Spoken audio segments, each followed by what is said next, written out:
नयनु हरहियो हमें कनिया कैसे हो तो कटनिया, कैसे हो तो कटनिया। Magahi recording studio Samastipur Sheikhpura. जइबो ना करे पिया गेहूं के कटनिया जी, जइबो ना करे पिया गेहूं के कटनिया जी, गेहूं के कटनिया जी। नयनु हरहियो हमें कनिया कैसे हो तो कटनिया, तनिको नहा को जाना करिया कैसे हो तो कटनिया। नयनु हरहियो हमें कनिया कैसे हो तो कटनिया, कैसे हो तो कटनिया।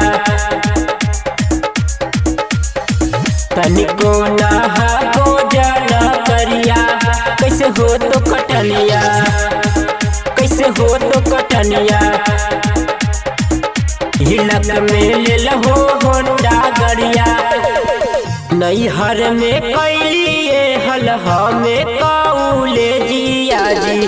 खेती करे के तनको हकई नहीं नौले जिया जी, हकई नहीं नौले जिया जी। हिलक में ले लहो होंडा गड़िया नहीं करबो कटनिया, तनिको ना हकई जाना करिया कैसे करबो कटनिया। नयनु हरहियो हमें कनिया कैसे हो तो कटनिया, कैसे हो तो कटनिया।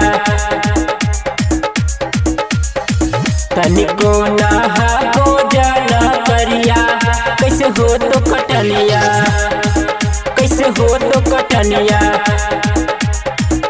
हिलक में ले लहो होंडा गड़िया, पापा के दुलारी ही मम्मी के प्यारी जी। गुहदू दीवाना सैया बुझी ना लाचारी, अजी बुझी ना लाचारी जी।